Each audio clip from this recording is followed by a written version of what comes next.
A Super Bowl champion. The Green Bay Packers have won the Super Bowl. The Packers' all-time leading scorer. A game winner for Mason Crosby. It's time for the Mason Crosby Show with Mitch Nellis, presented by Verizon, the official 5G network of the Green Bay Packers, on the Wisconsin Sports Radio Network, powered by the Potawatomi Sportsbook, and on the free Odyssey app.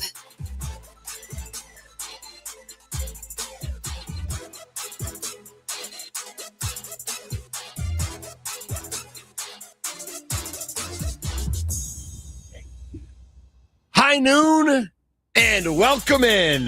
This is the Mason Crosby Show. Mitch Thunder Nellis, Tommy Thomas Wirtz on the Wisconsin Sports Radio Network. The Mason Crosby Show presented by Verizon, the official 5G network of the Green Bay Packers. What's up, Tommy?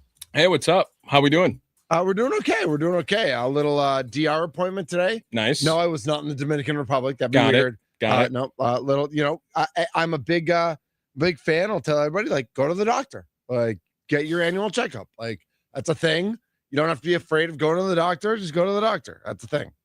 414-677-1250 is the Nicolay Law Talking text line. We've got Ben Steele coming up at 12:20. We're going to talk some Marquette hoops. Before we get to Ben Steele, we are going to listen to Shaka Smart talking after the game last night, and maybe a little epiphany, maybe something to share. It's, you know what it is, Mitch? It's that winning cures everything, right? Yes. And losing is like a terminal illness. Exposes everything. Yes, yeah. It does. Yes. It does. Yep. Nope, I think that's absolutely right. And the Marquette Golden Eagles, they lose a lot. And I know we've been talking a lot about Doug Gottlieb this week, so I thought we'd shine, and Greg Gard, actually. So I thought we'd shine some light on Shaka Smart and one of the other D1 programs in the state as well. Todd Rosiak, Milwaukee Journal Sentinel, Brewers beat reporter, lead Brewers reporter there, slated to join us at 1 o'clock. He's kind of fluid because, like, they never know exactly when interviews are happening and when somebody comes off the practice field. If you just look at his Twitter, he's the busiest man in Arizona right now, it looks like. So he really appreciative to get some time with him. Yeah. So we are planning on 1 o'clock with Todd. That'll be great. Tommy, you sent me something that was really interesting that, you know, we want to get into the Shaka Smart stuff, and we're following the Badgers, and Iowa's coming to town. The Bucks are playing. They're not playing tonight. The NBA's back tonight. Bucks do not play tonight. They play at New Orleans tomorrow night. So we'll talk a little more Bucks tomorrow. Maybe try to get Camille on the show tomorrow. Also efforting Stan Van Gundy for the show tomorrow, where I can tell him that I slept overnight outside the field house as a freshman. I had no idea where that was going to go for after a team that didn't even go 500. Yeah. Okay. Mm-hmm. They had made the tournament the year before. They were supposed to be up and coming, and that did not go so well. So I will blame him for that and ask him for my night back. But you sent me a link to, with Andy Herman on the show yesterday, we talked about who the Packers could be going after in terms of special teams. And I said, he mentioned Seahawks, and I said, done, end the search. Just go for the Seahawks. Like, that's it. We're good here. But there's a report. Now, is this a Bill Huber report? Easton Butler sent out the text or the tweet. The Packers will interview former Patriots special teams coordinator Cameron Accord for their vacant role. Yeah, so go ahead with Cameron Accord, because it sounds like he's not the only candidate right now as well.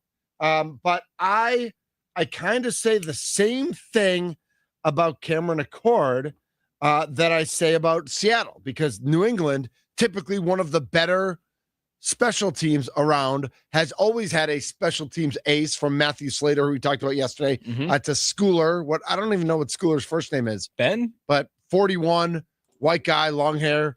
Cameron Accord he's currently the assistant special teams coach for the Giants. Brendan Schooler. Schooler. Okay. So it looks like Cameron Accord was with the Patriots from 2018 to 2023. He's been with the Giants the past couple of years. And if you're from that Patriot tree, I'm here for that as well. I am here for outside the organization.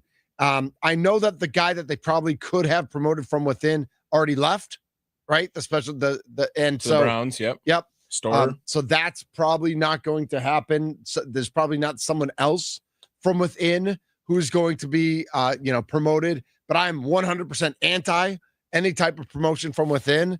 I see Cameron Accord. You mentioned, are you seeing some other names surface?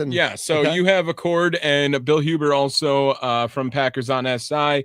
Kyle Wilbur and he is also getting an interview. Former NFL linebacker, spent some time with the Vegas Raiders. They were probably in Oakland at the time when he was playing. 36 years old. Just getting another former player in there to try to get someone in. I don't know. Assistant special teams coordinator for the Saints. Yes. Yeah. First season as that as well. How important is this hire to you, Mitch? And because if I'm there's really not torn. Like right now, Rich Bisaccia, when he got hired, that might have been the most what's the word I'm looking for? Like the biggest hire that you could possibly have had for a high profile. Yes. Yep. Well, he could have been the biggest hire the special teams coordinator position in general feels like could have ever had. Like, because he was a former head coach. Yep. He moves down from the interim role. He was in the special teams coordinator role for 20 years, and then they still stunk, right? Yes. Like that was everything lining up perfectly for Green Bay to try to get their special teams turned over and on the other side of this. And now he's gone. Everyone wanted him gone for over a year now. And they're just interviewing a bunch of guys that, well, they came from good systems probably. So let's see if that works out during this. Yeah. I hear what you're saying. And that's why I'm torn. Like I said, like I really want this hire to matter. Right. But I kind of think it's not going to matter. Right. But I really want it to matter. So doesn't what I want count for something, Tommy? Like if I want it to matter, if I want this to be important, if I want this to make a difference for the Green Bay Packers, shouldn't that count for something because of what I want? Do you want the hire to be important to you, or do you want the Packers to think that this is an important hire? No, I want the Packers to think that this is an important hire. Like this needs to be. I'm worried they're going to think they will think it's an important hire, but then they're not going to treat it like an important hire. Yes. And I think therein lies the problem and why special teams continue to suck in Green Bay. Well, by the way, Green Bay, your special teams suck. And as the show on here with a special teamer, as much as he is, Mason back tomorrow for all those people wondering. As Brett says, it must be a 2-day interview. Maybe he's on a 2-day interview here. He'll keep us out of the loop for sure in that case. But I want to, like, we've heard from Mason, like it's a culture problem and it's not a coaching problem by any means when it comes to special teams. And are you looking at someone who is just going to be a yes man to Matt LaFleur and then find his way elsewhere after he gets fired after 2 or 3 years again? Or are you looking for someone that's going to get some culture control, that's going to get some roster spots? He should get. So I don't think you're getting either of those, Tommy. Yeah. I don't think you're getting a yes man. Then I don't think the hire is important to the Packers. Exactly. I don't think you're getting a yes man for LaFleur, and I don't think you're getting somebody who's changing the culture. I think you're going to get somebody who thinks they can come in and make a difference and then is going to be neutered by LaFleur and the leadership. If in your mind, how many roster spots should a special teams coordinator have a say in? Like have 2? A say in? Yeah. 3? No, like 2. Maybe you get a couple of guys on the team where it's like, I want him on every special team. Right. And it doesn't have to be a guy who doesn't play linebacker or doesn't play another position. It can be a guy who also plays offense or defense, but it just has to be a guy who is specialized in playing special teams, that their main job is special teams. They can do other things also. It doesn't have to be Schooler or Matthew Slater who only play special teams. Slater was like the 6th wide receiver. And they tried it with Neiman this last year for a little bit. He got hurt. But it seems like other than that, I mean, any guy that Bisaccia had requested as a kicker failed already. He got Danny Whalen in, maybe sure that gave him some credit for that and winning the job. But right now, Rich Bisaccia, if he was not getting all of this creative control that he might have wanted, if it was a culture problem, how is the next guy going to get any more than what Bisaccia was getting as the highest paid special teams coordinator? That's what I'm saying. They're going to be neutered. Yeah. Like they're going to come in and they're so then they're looking for a yes man. Vigor. Then I think they're looking for a yes man in that case. They may come in with vim and vigor. But they may also say, like, they could come in with not a yes man, but like somebody that they say is going to make a difference, and then they don't let that person make a difference. Right. I'd almost rather at that point come in with the yes man, because then at least we're being transparent. We are underway in, I assume it's in Milan, U.S. and Canada women's gold medal match. We are 1 minute and 7 seconds in. We will be keeping you updated on that one. I'm excited for this. I know U.S. beat Canada already 5-0, but Canada didn't have their best player, arguably the best player in the world, on the ice at the time. This should be a good one. I'm excited for it. I'm here for it. 414-677-1250. As we look at the Packers special teams coordinator position, do you have a guess in terms of a yes man, or is it someone who's going to be told they have power but then doesn't, or is it going to be somebody who actually has power? Are they going to finally look at all the rankings and all the issues and all the trials and tribulations and say, you know what, we actually do need to make a culture change? Like, Rich Bisaccia was good here for the culture of the players. Like, he was a rah-rah guy and everybody loved him, and he was good for the culture, but it didn't matter because we neutered him. We did not let him actually run the special teams he wanted to. Could the Packers ever make a change and actually give a you-know-what about special teams? 414-677-1250. I don't know the answer to that. Speaking of culture, is that good? That was good. You like that? Shaka Smart has built a very strong culture at Marquette University. No doubt about it. And the way he's done that is, like, he recruits Marquette guys. You know, if you transfer into the program, it's because you're a Marquette guy and you're going to be there for a while. He has not embraced the AJ Storr, John Tonji, Nick Boyd way of doing things at Greg Gard, and 97% of other schools in NCAA Division I have embraced in this new era of NIL and transfer rules. And it was fine 2 years ago. Tyler Kolek, by the way, was a transfer, I believe. Like, I don't think he came to Marquette originally. Yeah, I'm almost positive. He like a Virginia? He was something. But 2 years ago, as good as George they were, Mason. George Mason. Okay, as good as they were 2 years ago, they were clearly like minus one big. Like, they were really good. Last year they were absolutely minus a big and just kind of like bankrupt. And this year they are terrible. They're just not a good basketball team.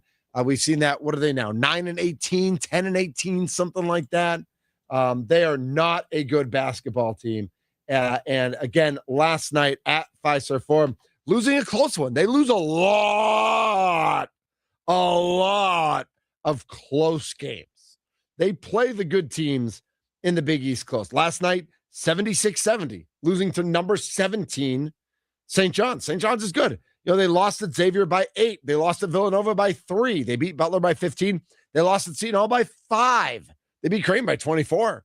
They lost to Butler by 11. They beat Providence by 1. They lost to DePaul. That's embarrassing. By 5. So they've had a lot of close games, but they lose more than they win. And Shaka Smart talked last night about the transfers and playing the game and the state of college basketball. And so we got a little snippet from Shaka that I would love to hear.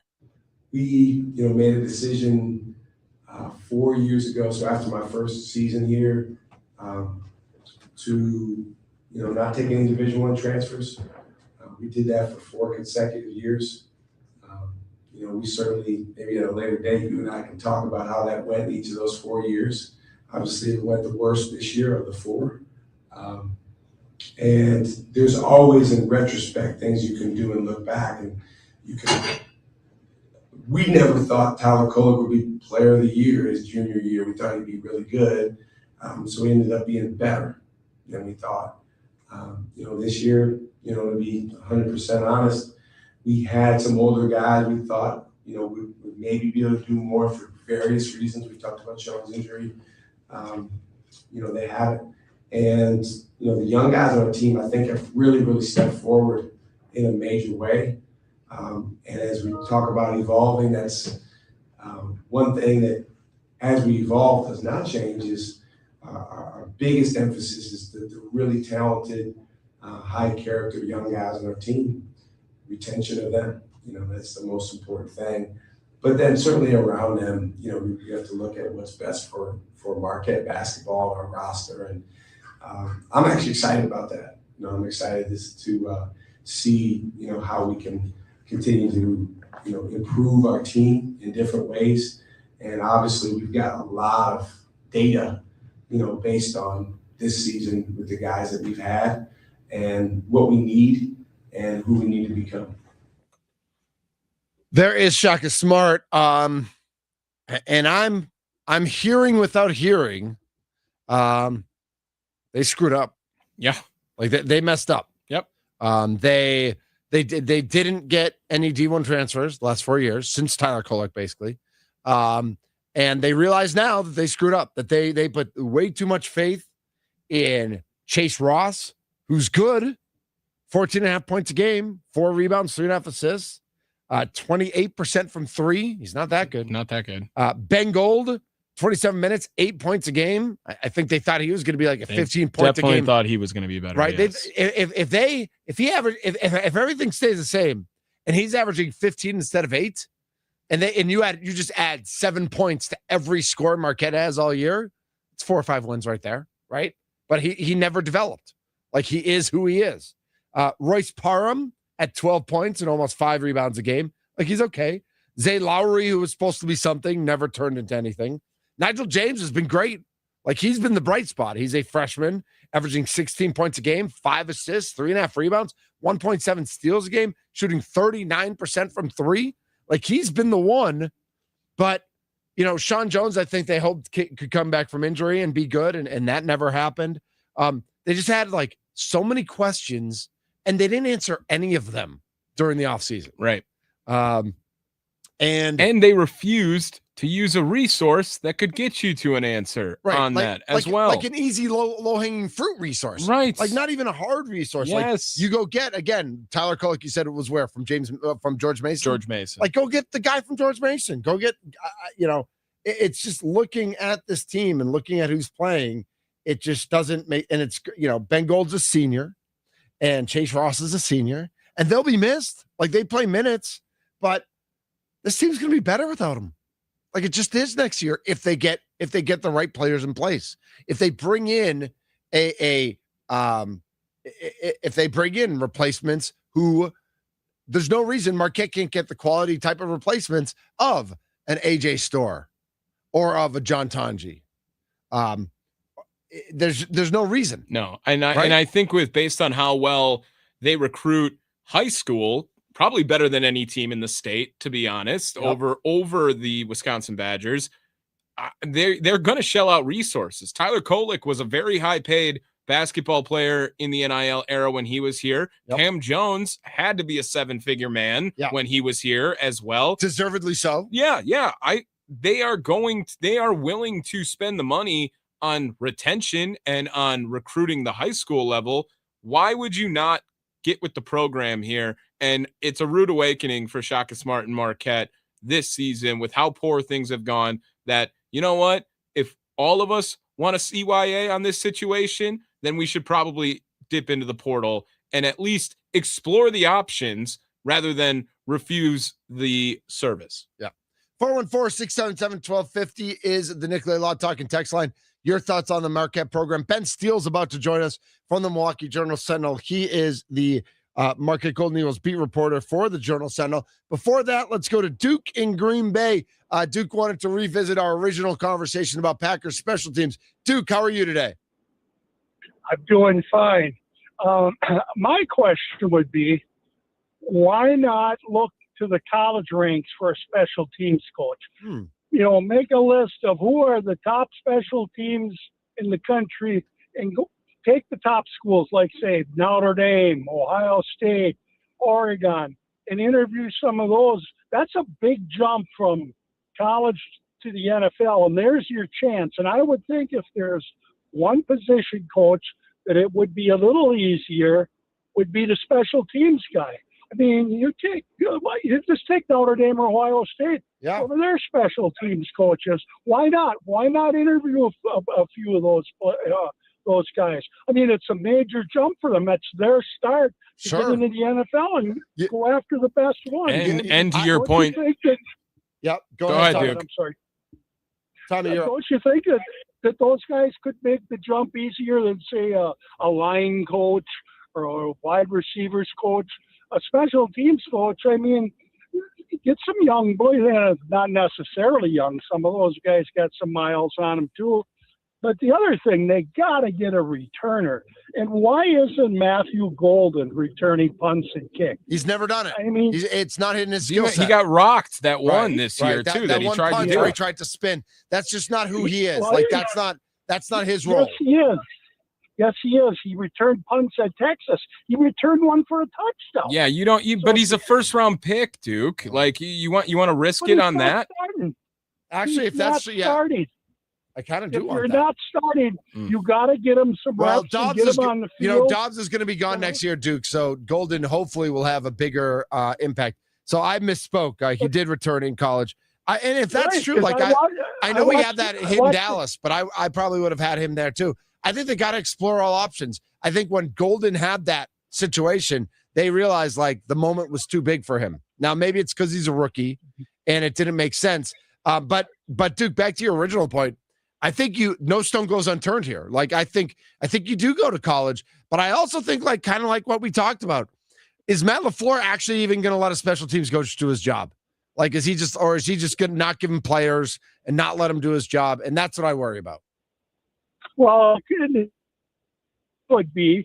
That could be. But I just think that that's a major jump for a guy. You could get the best special teams coach in college, and he'd be getting a major raise, and there's his start and his dream to get into the NFL. Well, and then he's the yes man. And Duke, then. thanks for the call. Yeah, Right. then he's the yes man. If they go to the college route to get a young guy at another university who's doing his thing, like it is to get a guy that wants to jump to the NFL, that solves the yes man conversation right there. It does, but hopefully, knock on Formica, like even if it's a college guy, like there's still things you can implement. There's still things you can do. So obviously we're keeping our eye on this. We think it's a major hire. It's probably a minor hire. Ben Steele, Milwaukee Journal Sentinel, Market Golden Eagles talk coming up on the Mason Crosby Show, presented by Verizon.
This is the Mason Crosby Show presented by Verizon. I'm Mitch Nellis. He's Tommy Wirtz.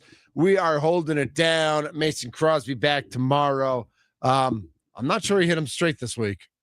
I'm not feeling over. I haven't gotten like bombarded by texts about like how he's dominating, and that makes me worried that like is there something going on that like he's so good at so many things, but like he gets into these tournaments and like I don't know what's going on. He's not fulfilled. Right. Maybe he's too fulfilled, right? You got to be unfulfilled if you're Scotty Scheffler to perform at your best. That's right. And Mason is fulfilled by getting away from his house or Nashville, whatever it might be. Yeah. And now he sucks at golf.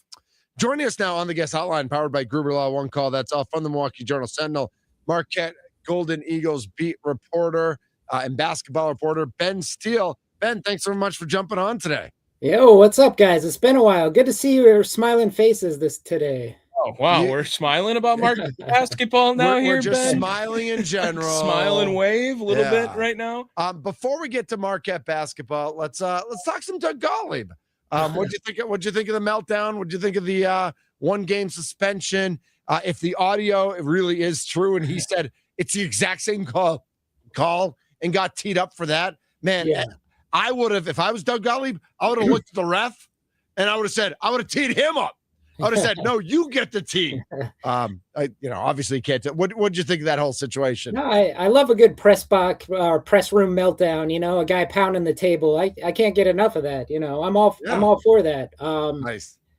1-game suspension. I thought that was a little too much. I don't know. Seeing statements from like the GB chancellor and the athletic director, I thought it was a little much for what he did. So yeah, I think it was a much ado about nothing, but I love the guy's passion, man. I love it. I love the passion. I like that he didn't hold anything back.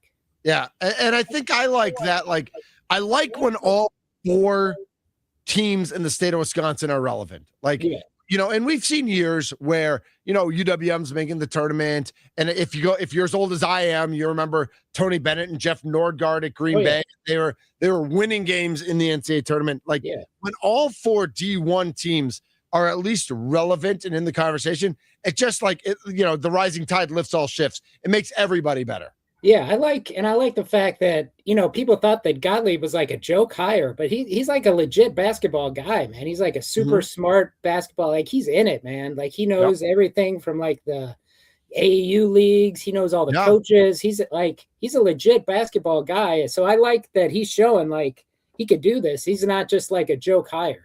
Is he I agree with that more as well. animated than Shaka Smart now is the real question.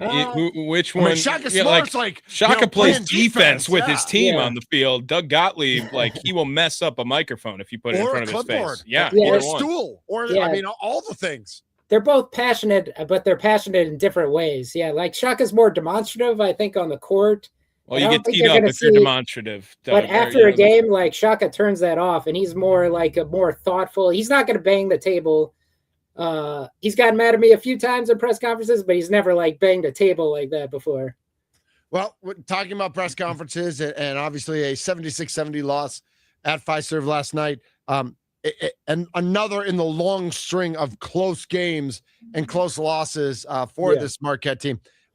This has not been a great season for Marquette, for Shaka, for the seniors, for whatever was supposed to happen. Besides Ben Gold averaging 15 instead of 8, which like you had 7 points to every game Marquette played, and obviously their record's different. Besides Ben Gold averaging 15 and not 8, what was supposed to happen this year that hasn't for Marquette?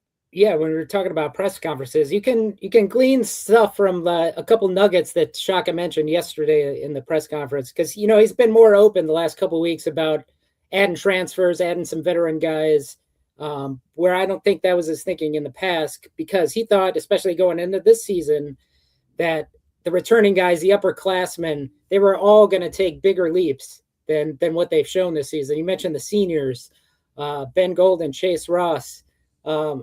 I think they're probably shown that they're better suited as like 4th or 5th options on a team like they were a couple of years ago. And I think the coaching staff good thought role that players, good role players, but good not role starring players, role. not the stars. and I think that's both in their games and their personalities. They're both kind of laid back, quiet guys, not like the leaders. The leaders on this Marquette team have become like the freshmen and sophomores. Yeah. And that's where I think there's some optimism with this Marquette team. Yeah, I mean, the record is what it is. 9-18, 4-12 in the Big East is terrible. But like, if you had watched this team in December, I can't remember the last time we talked, but it was around then. Like, yeah, the team was absolutely terrible. And we were wondering, like, are they going to win a game in the Big East? Are they going to go 0-20? But if you look at that team back then and the team now, it's like night and day, the difference. I know they're still losing games, but there's still hope for the future because these young guys, Nigel James, Adrian Stevens, Royce Parham, those are your three cornerstones for the future. And they've shown that they're going through like the ups and downs of being young guys and having to learn on the fly. And that's why they haven't been able to close these close games out. But that you can see the hope for the future. They just have to supplement the pieces around those guys. Ben Steele, Milwaukee Journal Sentinel, joining us here on the Mason Crosby Show. Follow him on Twitter at Ben Steele MJS. Well, Ben, if they are going to go into the portal, and you just talked about that foundation, then do you see Marquette going after more high-profile guys in the portal, like, you know, trying to get a guy who fits like Nick Boyd does in Wisconsin, or Tanji or Storr from those last 3 years over in Madison? Or it is more of those Andrew Rohde-esque bring-ins to play as that role player? Because Marquette has done a very good job up until this season of finding those high school classes that have been able to develop and grow within the program. Where does your brain go when they say Marquette could open up the transfer portal? Yeah, I think it's going to be role guys. I mean, the way Shaka Smart wants to do this, he's been open about his praise for guys like Tom Izzo and Matt Painter. Those are kind of his role models as coaches. And those guys believe, like Shaka does, they believe in player development, bringing in your own guys. But those guys have adapted to, like, if you see a hole on your roster, you can plug it. It's never been more easier in college basketball to plug a weakness on your roster than right now with the plethora of transfers available to you. So I think it's going to be role players. Like I mentioned, those three young guys, they want to build around those guys. So you want to find the pieces that fit around them. And in this case specifically, I think there's one spot open for Marquette right now. I think we can assume like a couple more at least they're going to open up after the end of the season. Sure. So I would say like just set a baseline as like 3 open spots for next season. I think they'll probably get a big guy first. A guy who can give rebounds. They haven't had a big in a while. Like, I mean, the fact that Joplin was like supposed to be the big next to Ben Gold, like, you know, decent 4s, but no 5s. Yeah, maybe Iguodaro. You got to go back to, right? He was the last one. Yep. Yeah. Get a big guy. I think that's priority number 1. Get a shooter, and then maybe some backcourt. You know, some depth in backcourt behind Nigel.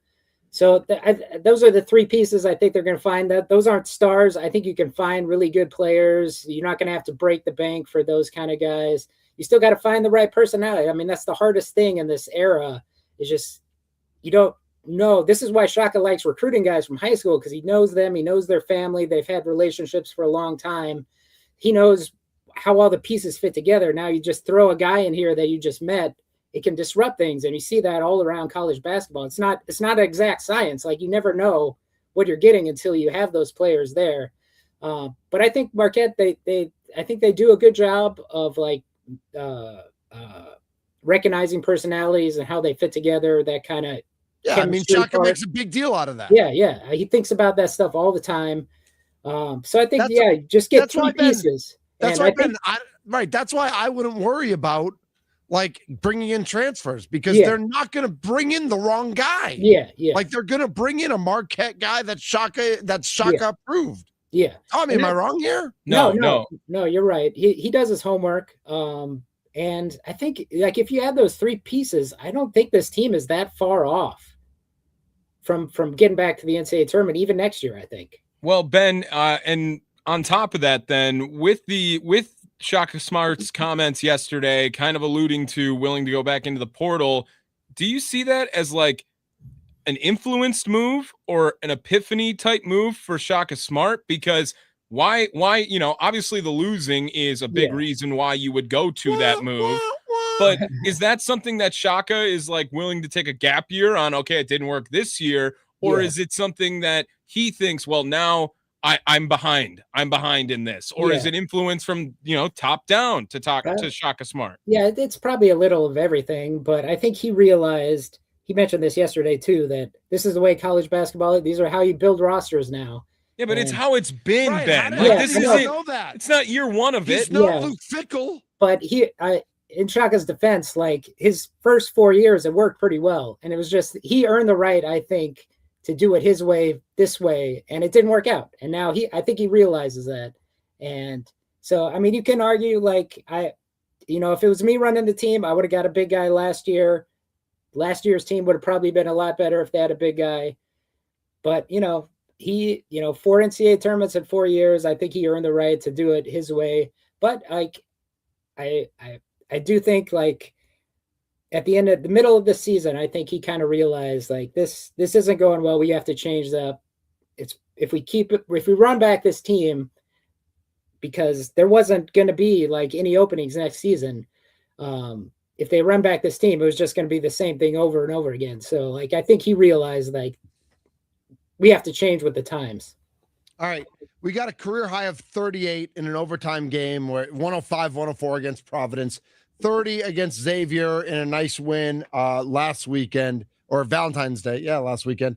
25 last night against St. John's. Nigel James Jr. is like, seems more than legit. I mean, he seems like a star in the making, seems like very exciting, can do some great things on the court. For those of the uninitiated, especially people who are casual fans who pay attention to Marquette when they're good, but not necessarily when they're bad, like Mitch Thunder Nellis does.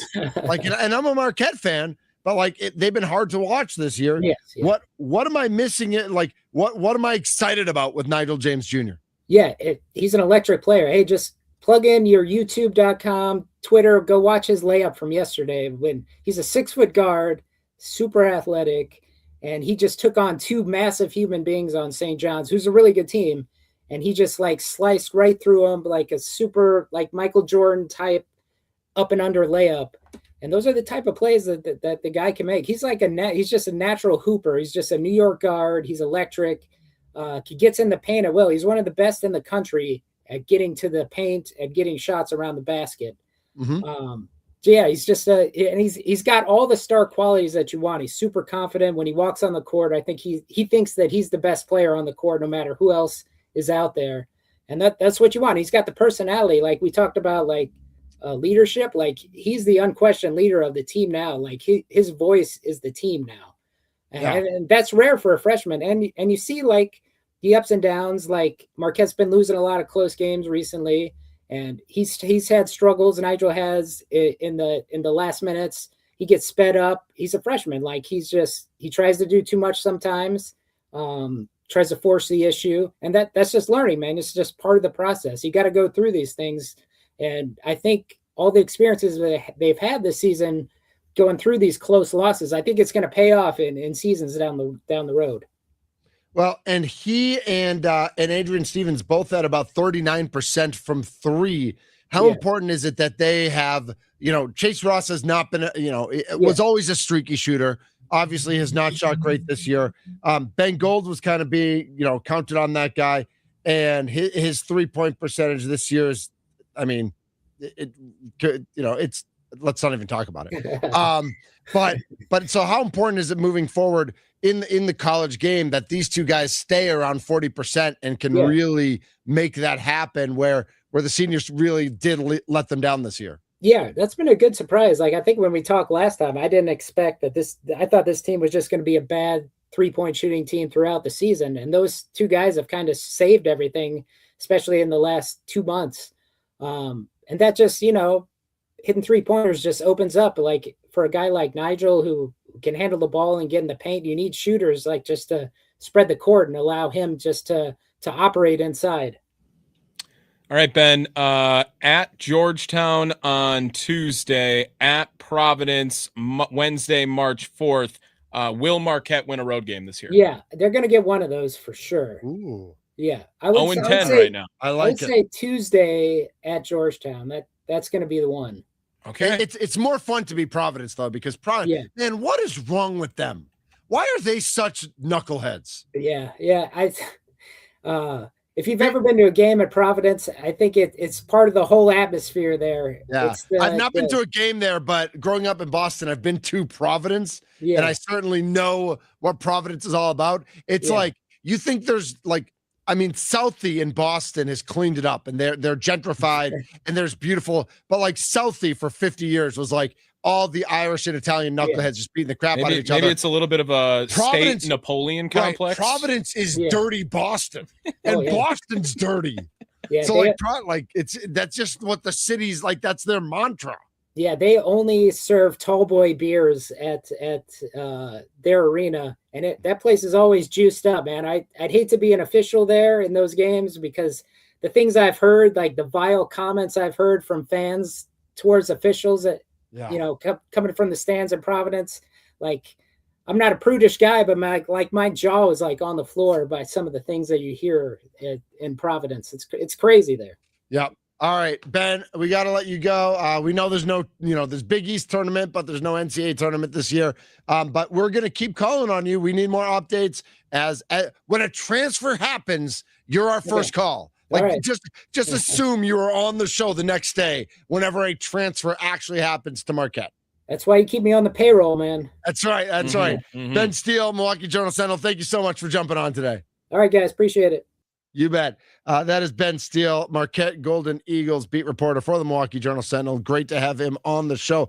Lots to get to. It's intermission, first intermission in Milan. We'll update you when we come back, though you probably have a phone and the internet and all those sorts of things too. So teases don't work the way they used to. My name's Mitch Nellis. He's Tommy Wirtz. This is the Mason Crosby Show presented by Verizon.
This is the Mason Crosby Show presented by Verizon. I'm Mitch Nellis. He's Thomas Wirtz. Does that make me Mitchell? I don't know. We are at first intermission in Milan, 0-0, no score. U.S. and Canada. Our thanks to Ben Steele for jumping on the guest hotline, powered by Gruber Law. One call. That's all. Jordan, our guy, Jordan Stoles. Yeah, finished second. Silver. Apparently, the guy who he skated against, skated the best of his life. But Stoles also did not quite hit the number he was looking for either. How long is the average speed skating career? He's 21, right? I mean, he's definitely got another Olympics in him. I assume he's got another. How old was Apollo Ono if he was kind of doing his thing at the time? I mean, Dan Jansen had his situation and then came back. He had his big fall. How old is Apollo Ono right now? 34. 43 years old. That's what I said. I just said you had the right numbers. Yeah. And he did the 2002. China. I'm sorry, it wasn't Japan. It was China who won the gold against Jordan Stoltz. Ning won an Olympic record time of 1 minute, 41.98 seconds. Stoltz skated last. He finished 0.7 seconds, 0.77 seconds off of the pace. And so he gets a silver. He had the golds, obviously, in the 500 and 1,000. And he has his last race, the mass start on Saturday. I don't know what that means, mass start. They all, everyone who's ever done a speed skating event in their life, they all start at once, and whoever wins. So Apollo Ono retired after the 2010 Olympics, and that's 16 years? Yeah, so he's 27. 27. So Stoltz definitely has one more. He's got one more Olympics for sure, maybe two maybe if more. He's awesome, right? Yeah, I don't see why not. It is funny how few Olympic medals there are in general at the Winter Olympics. Yes. Like the total board, Norway's at 34, Italy's at 26, US is at 25. It's just that's it. That's your list. There's no, and US will get, US, obviously the women will get a medal in hockey. The men should, knock on wood, get Formica. Yeah, Formica. Should get a medal. So the US should go up. I would like to think U.S. will finish second in the medals behind Norway. Sure. I think Norway's got it wrapped up. Do you care more about the total medals or gold? Norway's dominating both, so it doesn't really matter. Doesn't matter. Yeah. I think I care more about total. For individuals, I definitely care about gold. But for the team, I care about total. All right. I don't know. Efforting Todd Rosiak. We'll have an update on that on the other side. Regardless, we are talking Brewers baseball when we come back. So start thinking spring, everybody. It's the Mason Crosby Show presented by Verizon.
A Super Bowl champion. The Green Bay Packers have won the Super Bowl.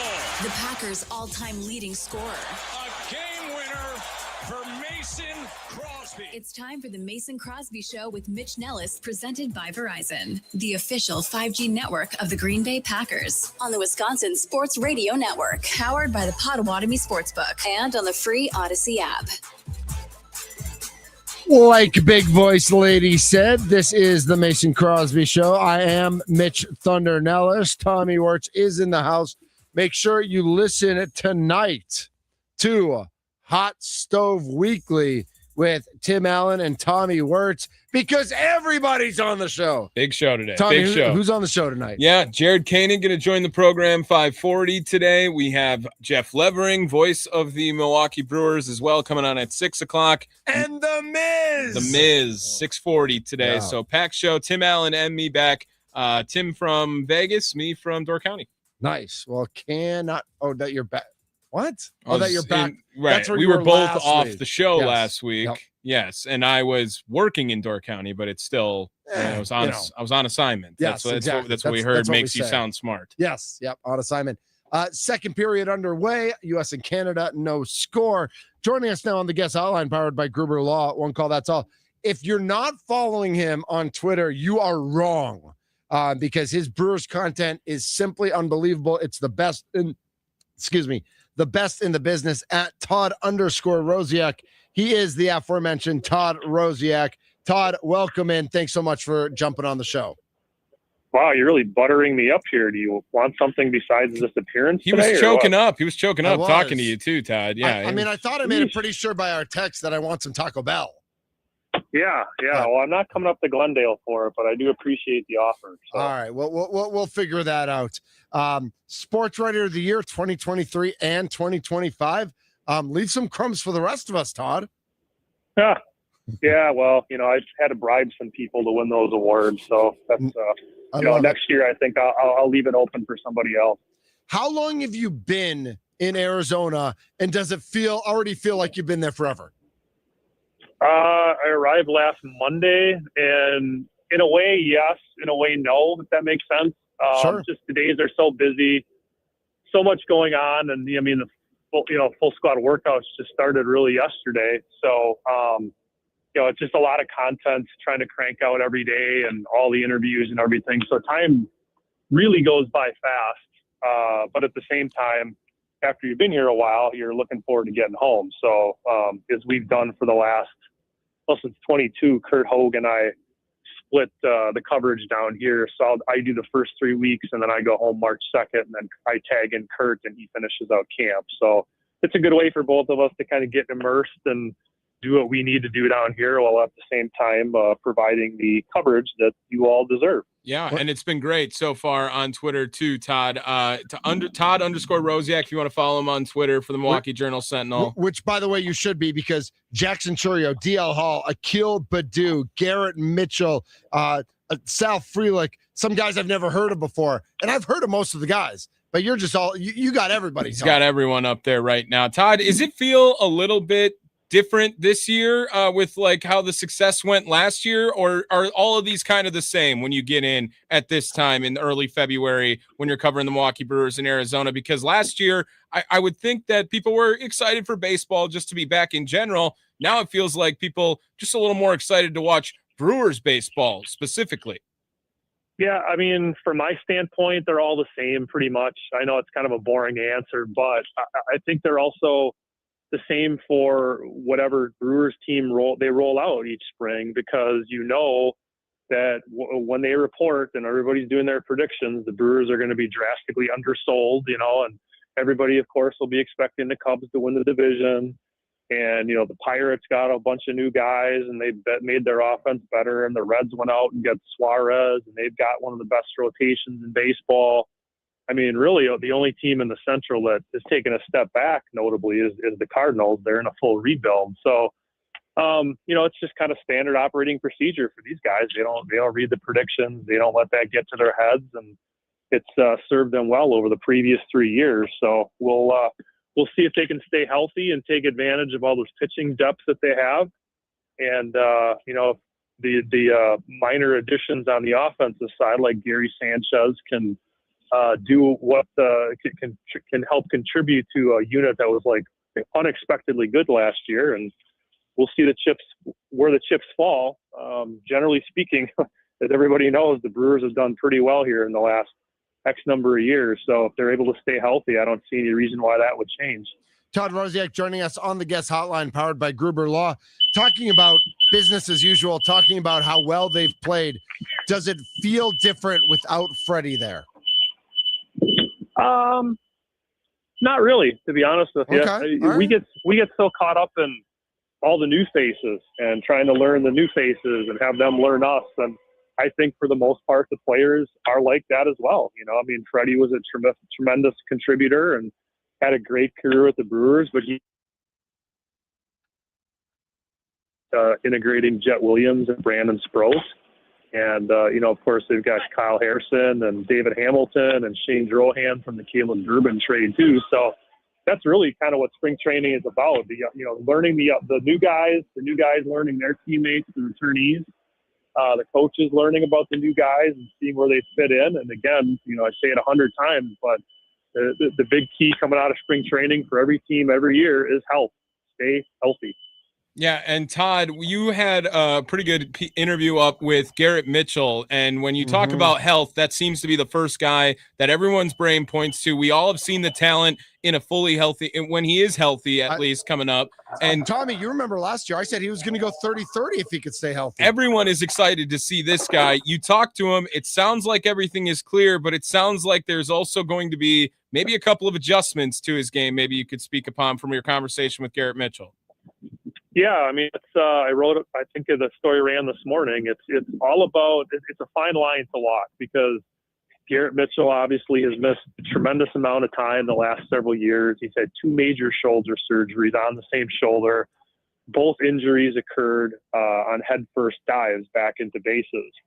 So, as a baseball player who wants to be aggressive and who builds his career on being aggressive, how do you smarten up a little bit and try to be a little bit more conservative where you can, when you can? Can you pick and choose those spots and still be a successful major league player? That's the conversation I had with Garrett Mitchell. He believes that he can do it. He does not want the shoulder to take away from his aggressiveness, and perhaps there'll be a situation where, he's a little bit more cautious early. But once he starts getting into the season and hopefully he stays healthy and can get his legs under him and all that, then maybe you put down the throttle a little bit more. Pat Murphy sees the logic in that, but at the same time, he's firmly of the opinion that it's very hard to scale back in any way, shape, or form when it comes to aggressiveness. And he believes the best Garrett Mitchell is the guy that's just going to be going 100% every time. If you can be smart about where you're sliding, how you're sliding, those sorts of things, that definitely helps. But it's a better Brewers team when Garrett Mitchell is in the lineup and in center field. And I think everybody is very eager to see what a Garrett Mitchell who can play, 140 games this year, let's say, 150 games, best case scenario, what a Garrett Mitchell will look like at the end of that. Todd Rosiak with us on the Mason Crosby Show, presented by Verizon. Is Rengifo the assumed starting third baseman on opening day? And what does third base look like in general for the Brewers this season? Yeah, Rengifo will be the starting third baseman and pretty much the everyday guy over there. I think you may see David Hamilton on occasion. 2026 is going to be, I feel like, at third base, kind of a placeholder season, if that makes sense. Rengifo and Hamilton kind of get them through. And then moving forward, you've got 2 guys in Brock Wilken and Andrew Fisher, 2023 first-round pick and 2025 first-round pick, who I think, the Brewers are very high in both of them. And I think the expectation is that one of those guys will eventually assume that job on a full-time basis and be a really productive player over there. They're 2 different players in a number of ways. Fisher's a left-handed hitter, Wilken right-handed hitter. Wilken to me is like a Troy Glaus clone, if you remember him. Big guy over at third base, mashes the ball. Fisher certainly has power, but I think it is definitely a more accomplished hitter overall. So it's been a long time. I mean, we can go all the way back to Aramis Ramirez. That's really the last time the Brewers had a guy who you could count on year to year to be a run producer over there and at least a competent defender. So that's kind of where the situation stands at the moment at third base for these guys. No respect for the mayor of Ding Dong City, man. Travis Shaw. Come on, Todd. I mean, he had a good year and a half, maybe 2 years. But point being, they have not had a guy who's you've been able to pencil in for 3, 4, 5 years at a time. It's the same thing at first base, like with Prince Fielder. It's been that long, So best case scenario, you get a guy like Fisher or Wilkin. They settle into the position. They do what they're expected to do, and you can check that position off your to-do list or your needs list if you're the Brewers for 7-8 years. Yeah, totally makes sense, Todd. Let's switch gears and go to the pitching side of things then, too. You brought it up in your earlier answer. The depth, that's what everyone's talking about. And Freddie Peralta obviously gone. Brandon Woodruff, all signs pointing to him having a return in a healthy 2026 season. What does the rest of this rotation look like? I feel like you can pencil in Priester and Miz probably somewhere where you'd like, but now is there 10 guys competing for 2 spots in this starting rotation coming up in 26, Todd? Yeah, I mean, it's going to be a battle royal for those last 2 spots. But again, every spring, again, the word health, we talk about it. Every spring, guys lined up going down. They, minor injuries, major injuries. It'll happen again this spring. Mark my words. The depth is something that Brewers can never have enough of, that any team can't have enough of.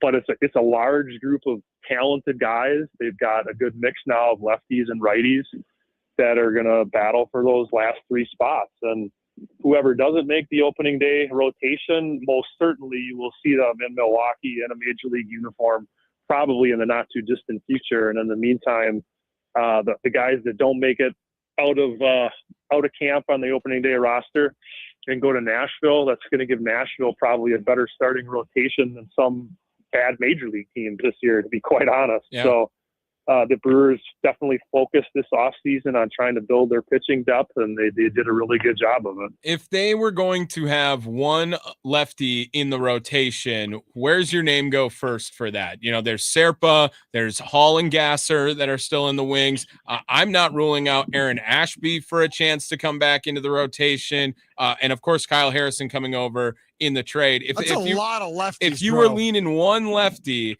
where does your brain go first, Todd? Just off the top of my head, I'm going to go Kyle Harrison. I think ultimately Ashby, D.L. Hall, Zerpa, I think those guys are going to wind up in the bullpen where they can be really good weapons. And I think Harrison is the guy. And another, you mentioned Gasser, another lefty that you can mention is Shane Drohan. I don't think he'll be in the mix to start, but he's certainly another depth guy and a guy that they think highly of. So it's definitely a different look to the rotation than they had last year, which was so heavily right-handed. Now they've got some really good balance, and not only just balance, but these guys are pretty good as well, which is important. Is there any, you talked about it, and we've talked about this for years, that there's no such thing as too many pitchers because somebody's going to get hurt. Lots of guys are going to get hurt. But when does it get to a point where major league ready pitchers are starting in Nashville, and how does the organization keep them mentally healthy and positive when guys feel like maybe it is their shot, maybe it is their turn, but they're just blocked because of the depth? It's not easy to do, but and you typically, guys that are at AAA level, you've got 2 sorts of players. You've got the players that are, there's a popular saying in baseball, staying where your feet are.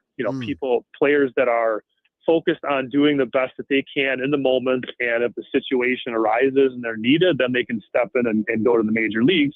And then there's the other group of players that are unhappy that they're not at the major league level, and not necessarily causing problems, but they're maybe not being as productive as they could be, maybe not being the teammates that they need to be because they're focused on why they're not in the major league. So it's on each individual player to be professional and to understand the situation. It's often it's not just about you as a player. There's a big picture that has to be filled out, and there's other people involved. So it's on each player, and the Brewers, like any organization, tried to drill that into those guys' heads, and it's on them to understand that and make the most of whatever situation they're presented with. And if they do well enough, if they're not in the major leagues at Nashville, then they'll be in the picture sooner than later. Todd, the Brewers won 97 games last year. The Cubs won 92. Freddie Peralta no longer with the Brewers. Kyle Tucker not with the Cubs, but Alex Bregman comes in. What keeps the Brewers in first place in the Central this year? I think it's the same thing that's kept them in first place the last few years. It's just the overall organizational depth and the group of players that they have on hand that embraces and executes successfully their style of play, which is very different from a lot of other teams that we've all seen. We all know how they play. We all have seen it. It's a group of guys. They recruit. They actively try to acquire here that will buy into their style of play, both pitching and offensively. And they've got tremendous coaching, as we know. They've got tremendous player development beneath the major leagues. And all those things come together to create what you see on a yearly basis, which is a really competitive team. And, I see everything on Twitter that gets thrown my way. Everybody, the people that are upset because they don't spend money, et cetera, et cetera. I always say, as somebody who's born and raised in the area, lived my whole life there, I remember all the bad teams in the 70s and the 80s and the 90s and the 2000s. It's frustrating to not get to the World Series. I get it. But what the Brewers are doing on a consistent basis, competing and getting into the playoffs more often than not, 7 out of the last 8 years, winning division titles like they have, it's not normal. It doesn't happen that often. So enjoy it, try to make the best of it, and maybe some year here they catch lightning in a bottle. Todd, what new Brewer or first-time Brewer should fans be the most excited about going into 2026? Well, that's a good question. Trying to just kind of going in my head around the lineup. I think I personally am most excited to see Jet Williams, what he can do. Caleb Durbin, I saw he measured in at 5'6.5" with the Red Sox earlier this week. And I think Jet Williams is probably right in that category as well, right in that neighborhood. But he's kind of built like Durbin. I think he plays a lot like Durbin from what I understand, but with more pop, more versatility. And if he doesn't make the team out of opening day, or the opening day roster out of spring training, I should say, I don't think it will be too long before we see him in the majors. And he's, again, got that skill set that the Brewers love, the versatility, hard nose, can run, really do everything that the Brewers ask of him. So I think of that group, I would probably be most excited right now to see what Jet Williams can do. Plus, he's got a cool personality. As a reporter, you're always looking for guys that are quotable and available and everything. And I think that, assuming his play.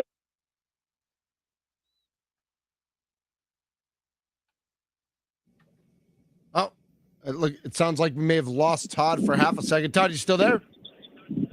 I'm here. Can you hear me? Yeah, we just lost you for a second there. So, but we're all good. Sorry. No, it's all good. With a name like Jet, you kind of got to have a good personality. Last question before we wrap up: how's Murph doing? Back to back, manager of the year. Is it business as usual? Is he happier? Is he edgier? Is he, is he day by day like he normally is? What's going on with Murph? Murph is Murph. And that's a good thing. He's steady as she goes. Never changes with us. Always accessible. Always interesting. Always pleasant to talk to. I'm sure you guys saw the picture I tweeted out last week early on of the picture of him, his face photoshopped onto King Jaffe Joffer from Coming to America with the outfit. Crazy. So that sits right behind his desk. And every day when we talk to him in the morning, I just keep looking at that picture back there and laughing to myself. And that's just typical Murph. Talked to him this morning. He's munching on thick cut maple bacon, which looked really good. Delicious. It was making me hungry. Yeah. So it's like I said, steady as she goes. He's he's the straw that stirs the drink here and sets the tone, and everybody loves the guy. And I would expect nothing less than typical Murph moving forward. Awesome. Todd, thank you so much for catching up with us today. It's always great to hear from you and get your insight. Everybody should be following Todd on Twitter at Todd_Rosiak. Great content, literally multiple videos and interviews every single day from spring training. It almost feels like we're there. But thanks, Todd, for jumping on today. Really appreciate it. Appreciate all the kind words there, Mitch. Trying hard down here. It's a lot. I like to say it's like trying to drink water out of a fire hose. There's so much coming at you, but Yep. I do my best, and I appreciate everybody following and reading. Thank you. Hey, tell Jake that Tommy says hi, okay? All right, we'll do. Awesome. Thanks, Todd. Thanks, Todd. Todd Rosiak, Milwaukee Journal Sentinel beat reporter for the Milwaukee Brewers. A lot of good stuff there, Tommy. Oh, yeah.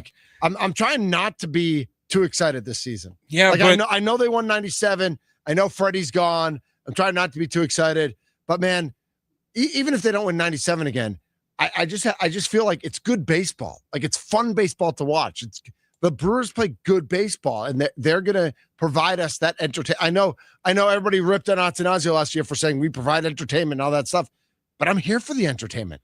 yeah, and on top of that, like, whenever you talk to these Brewer beat writers, it sounds like they've learned their lesson when covering Milwaukee Brewers baseball, right? And it's not just national media reporters that come out and want to say the Brewers are going to take a step back, or the Brewers aren't going to be the team to beat, and the Brewers are going to have a hole at whatever position they want to bring up. Like, they now are in this boat of what ground do they have to stand on to not trust Matt Arnold at this point, to not trust what Pat Murphy can do with a team of ragtag guys. Like, the Brewers baseball, it's different than Major League Baseball, right? Last year, they didn't hit a lot of homers. They put the ball in play. They steal more bases than everyone else, and they're playing elite defense. That's what the Brewers brand of baseball has been.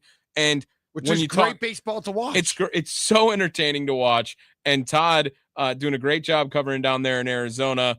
Again, when asking about what makes them, what sets them apart so that the Cubs don't come over and take over the division, him being like, it's the Brewers, man. Like, this is going to happen every year, right? They're just never going to be picked because they're not going to spend money and they're not going to make big splashes that go out and make moves.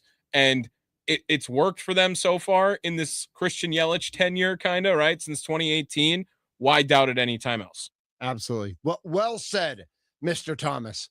This is the Mason Crosby Show presented by Verizon. Let's keep it going with some more Brewers talk when we come back and talk about the loss of Freddie and Alex Bregman going to the Cubs and what we think specifically about the Brewers-Cubs rivalry this season.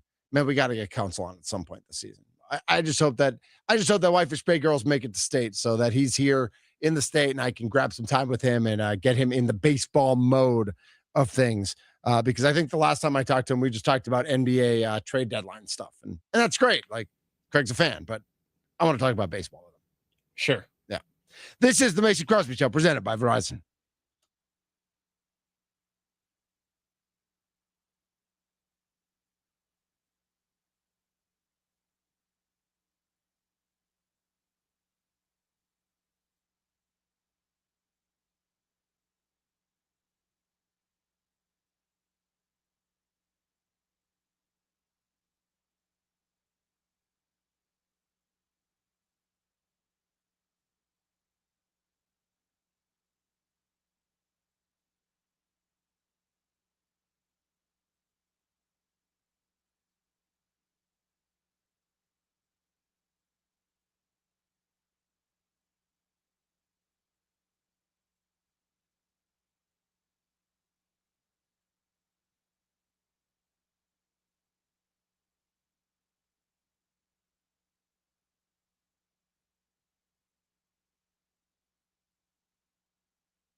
Tommy, this song always makes me think it's 5:50 p.m. Why is that? Because this was the song that we played. This was always the last bump of the show on Homer and Thunder. When we were on for years and years and years. This is the song that we ended the show with. Not ended the show, but started the end of the show with. Yeah, exactly. So this comes on and I'm like, man, is it 5:50 on a Monday? Have you been getting into the Freebird action with the USA Hockey right now? I have not. Well, what is Josh that? and Trevor are really in on it, but every goal they score, I'm pretty sure they blast Freebird. In Italy? I don't know if it's in Italy or not, but that's what Josh and Trevor are talking about on Inside Wisconsin Sports all the time. It's a great song. Sure. Born in the USA, greater than signed Freebird. I got it for you. I got it. Yeah. All right. For sure. Stupid question, I guess. My bad. I mean, I'm more likely at a random concert to yell Freebird than Born in the USA. But really, by the way, I still will say this. I don't know if this makes me like a bad American or something. Born in the USA is a protest song. Right. Yep. Regardless of that, how cool would it have been if at the Super Bowl, Bad Bunny comes out with Bruce Springsteen, Bruce rocks a verse of Born in the USA, and then Bad Bunny goes into his set. I just think that would have been really cool. Yeah, it would have been. Yeah. So you should plan the Super Bowl, Mitch. I don't have creative control. Even if I planned the Super Bowl, I wouldn't have creative control. Real quick update. It is 1-0 Canada, 3:45 left in the second period. Shots on goal, 18-16 for Canada. It was a short-handed goal. I think the U.S. got a little bit too much over their skis. Canada got a break. It was 2 on 2. Over their skates, Mitch. Wrong sport. Thank you. Nicely done. I had a question, and I know we've got some other stuff on our rundown, and we've got a lot going on. Again, efforting Stan Van Gundy tomorrow, efforting Camille Davis tomorrow, Mason Crosby tomorrow. With the loss of Freddie Peralta and with the Cubs adding Alex Bregman in place of Kyle Tucker, do you expect the Milwaukee Brewers to win the NL Central this year? I'll be honest. I know Pittsburgh, Todd mentioned, and thanks again to Todd Rosiak jumping on the guest hotline powered by Gruber Law. But with the Pittsburgh Pirates adding players, with Cincinnati with a great rotation and adding Suarez where he feels comfortable. He's played, obviously a number of years in Cincinnati, and it's the smallest park in baseball, so we should hit 90 home runs. The Cardinals are going to stink, but it's the Brewers and the Cubs. The Brewers won 97 games last year. The Cubs won 92 last year. Freddie Peralta, as we talk about, like great presence, great taking the ball every fifth day, not great going more than 5 innings. It's all part of the package, but certainly a loss that will be felt by the organization, whether we see it on the field or not. His presence, again, being there every fifth day. Kyle Tucker was absolutely terrible in maybe not the whole second half, but the last third of the season for the Cubs. Like August on, for sure. Yeah. Like he just, whatever reason, and he's, a long-time great baseball player, got overpaid by the Dodgers. And I think we're going to see that he got overpaid by the Dodgers, but got his bag. And go get your bag if you can get your bag. But Alex Bregman's really good. And the Cubs I think they had a hole at third base. I mean, they had, what's his name? Was Shaw's third or second? I don't know what. Yeah, Matt Shaw. Yeah. Yep. Mm-hmm. Bregman, a huge upgrade there. Bregman had a very nice season for the Red Sox last year, all-star season. The Red Sox thought they were keeping him. They didn't. One of the reasons they went and got Caleb Durbin is because they weren't able to keep Bregman. Do you expect the Milwaukee Brewers to win the NL Central again? Going to our friends at the, oh my gosh, So, Tommy, you can blame me as much as you want. I'm blaming you. The internet in here is brutal right now. I'm already going. Our friends over at the Potawatomi Sportsbook. Is that what you're talking about? Yes, I got it. Say, unbelievable. Yeah, so looking at some of the futures, what you are looking for, right? The National League Central odds are Chicago Cubs at plus 105. So basically even money to win the Central. The Milwaukee Brewers at plus 275. The Cincinnati Reds at plus 375. Pirates at plus 550. And everyone's favorite Cardinals at plus 3,000 to win the NL Central. Do you want to guess the Colorado Rockies odds to win the National League West? That's unbelievable. That's an unbelievable. Well, first of all, it's an unbelievable number that the Dodgers have to win. Yeah, minus 670. Minus 670. So you have to bet $70 to win $10. Yeah, for the Dodgers. The Cubs are plus 105. The Mariners are plus 105. Detroit's plus 100. Yankees and Mets are both plus 170. So not favorites, not overwhelming favorites. The favorite, but not a 50-50 favorite. The Cubs are plus 105. The Brewers are plus 275. So the Cubs are pretty strong favorites to win the NL Central, according to the Potawatomi Sportsbook. And of course, those numbers are gleaned from sports books from the city in the desert. So that's the national take on what things look like. What do the Brewers need to do? Do you expect them to win the Central? They've won the Central 3 years in a row? Yep. Is there a reason to believe, whether it's the Brewers coming down to earth from 97 wins, or do you believe the Cubs are just going to get better after having won 92 wins? Do you think it's the Brewers getting worse, the Cubs getting better? Should the Brewers, in your mind, still be the favorite to win the NL Central? Let's start things off. 414-677-1250 is the Nicolay Law Talk and text line. Give us a call or shoot us a text. 414-677-1250. You can also find us on YouTube and comment there at WI Sports Radio. Give us a comment there like Brett is doing right now. But let's start with Ron in Rome. Ron, you're on the Mason Crosby Show. No, I don't expect it to take the division this year. Okay. To me, the number one need I wanted to see in the offseason was to pick up either a power hitter or at least a high batting average that could hit with runners in scoring position. Joe, I don't have the exact figures because it was last year, but Joey Ortiz was something like 5 for 30 with bases loaded. Yeah, he was up every game. He had the bases loaded up. Run. Yep. It sure felt and that I way. like Joey Ortiz, and I think you can tolerate that at shortstop. But now we got Rengifo, who, if you read, Angels fans' comments, they were glad to see him go. He was a guy that kept getting in trouble with Ron Washington for not running hits out and not knowing how many outs there were and things like that. And that's not Brewer baseball. It's not. So hopefully, if he gets his head on straight and Murphy says, "Hey, here's my taser, and I'm known to use it if you don't have your head on straight," and he like maybe comes around like Andrew Vaughn, great. Andrew Vaughn was a great story, but in September he cooled off, and so he might be likely to revert to the mean.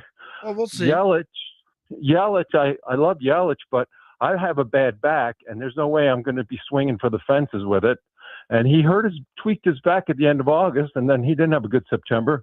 And he had one hit in the playoffs, and it was a swing and bunt.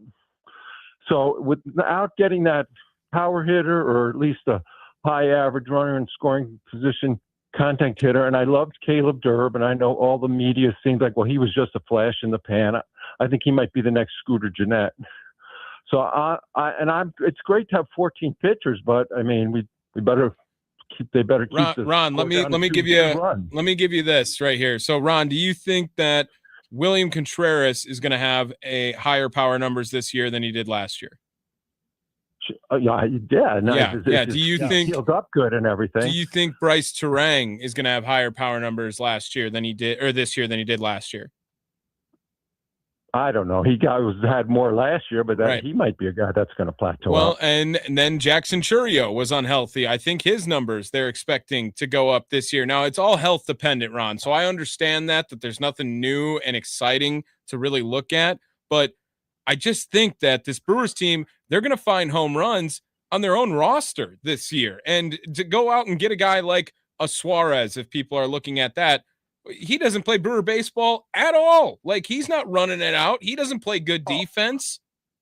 Sure. I know they're not going to go out and sign some big power hitter for 18 million, well, 30, 40 million a year. Sure. Reese Hoskins kind of fixed that's never happening again. Yeah. And but at least somebody that was maybe like a Durbin that could hit 270, something like that.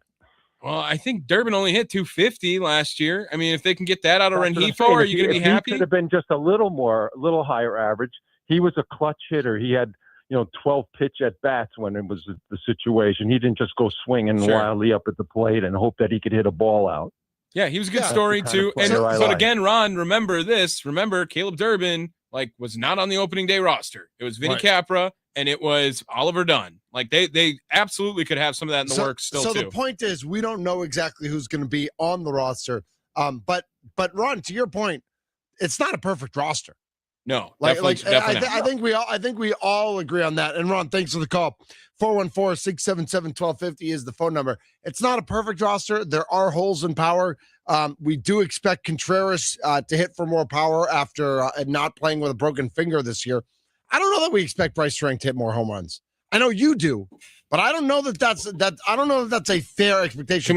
I will agree. I mean, listen, Jackson Chourio missed an entire month. Right. So if Jackson Chourio stays healthy, he'll hit for power. If Garrett Mitchell can ever stay healthy, and I know that 414 wrote in that Garrett Mitchell is the Marshawn Lloyd of the Brewers. Absolutely. And you're not wrong. Absolutely. To this point, great potential, could really help the team if he could stay healthy, but that's not part of it. What makes you think the Brewers should be favored in the NL Central? What makes you think the Brewers can win the NL Central against the favored Chicago Cubs? 414-677-1250.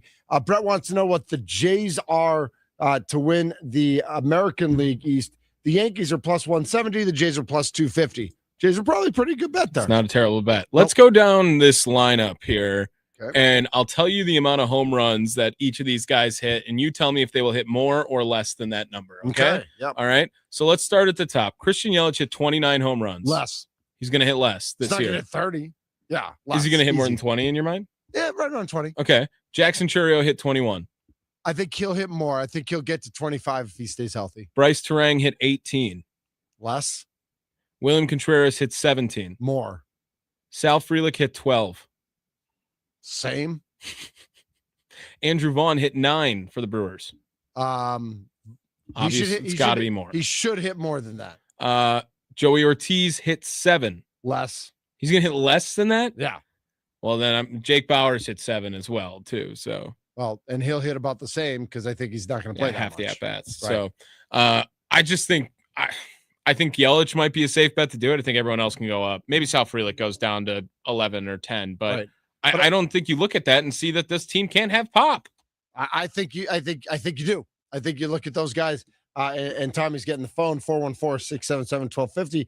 But I think that shows exactly that they don't have pop. You're talking about guys who Sal hit 12, and he's a 12-run home guy. Bryce hit 18. I don't expect him to go up to 25.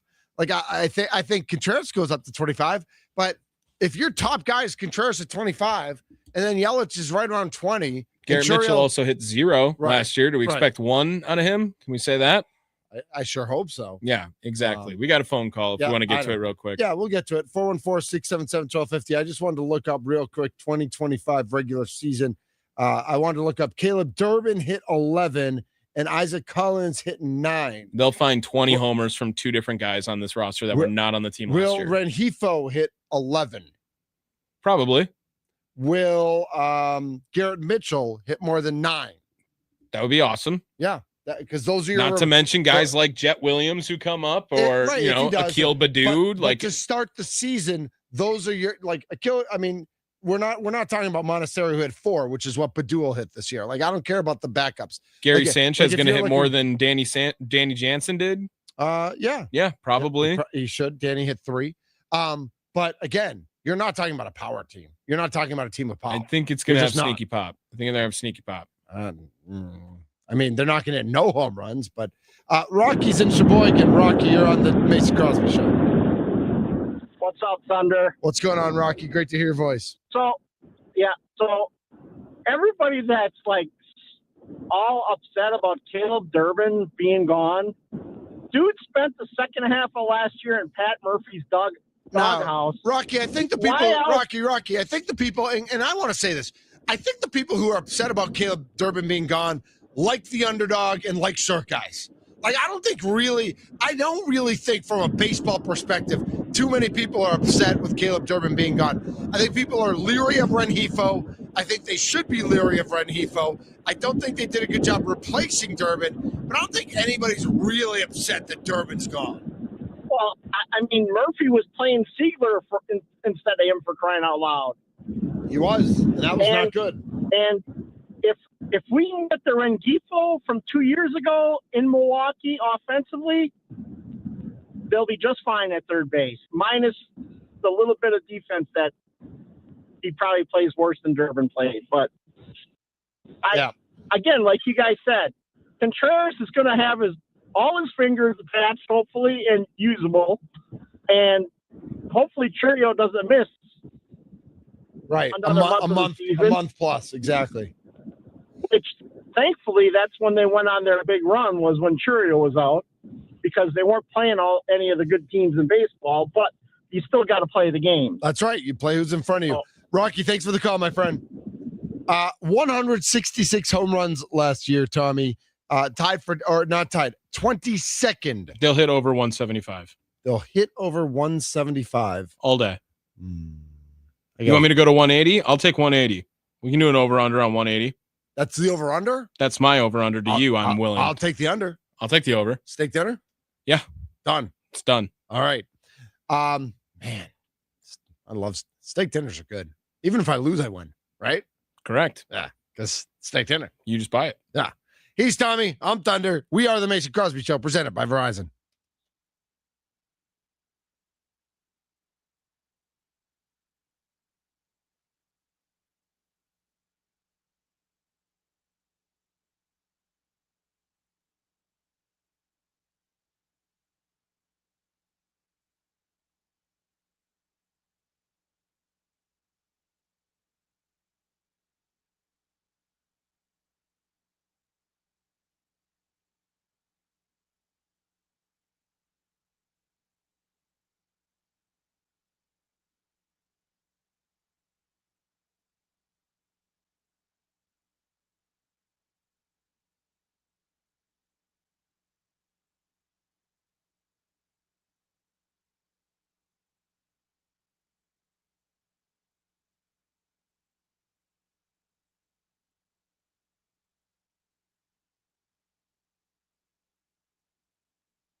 This is the Mason Crosby Show presented by Verizon. Great Thursday today. Our thanks to Ben Steele and Todd Rosiak for jumping on the show. I know we got some texts coming in about the Cubs and about pitching and bullpen. And, you know, Tommy, it's baseball season, brother. Let's go.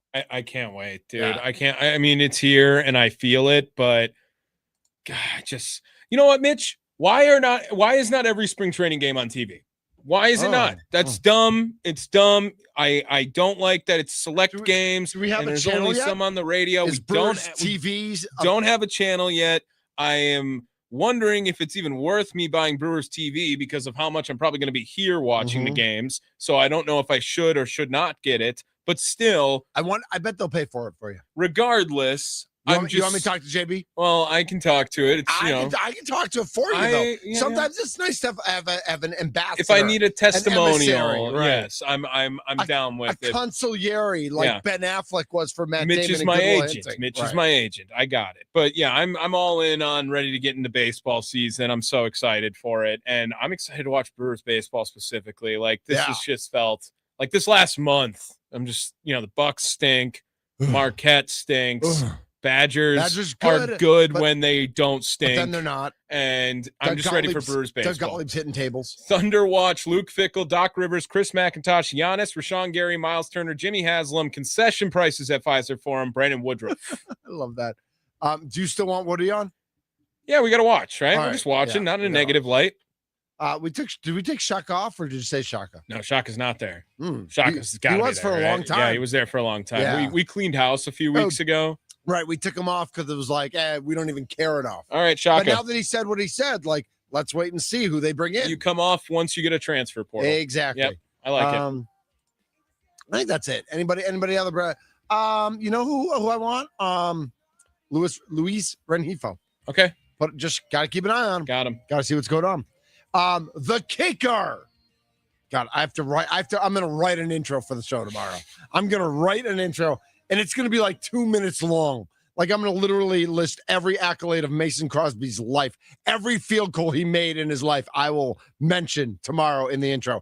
He's Tommy Wirtz. I'm Mitch Nellis. We are the Mason Crosby Show presented by Verizon. Sparky is next. I was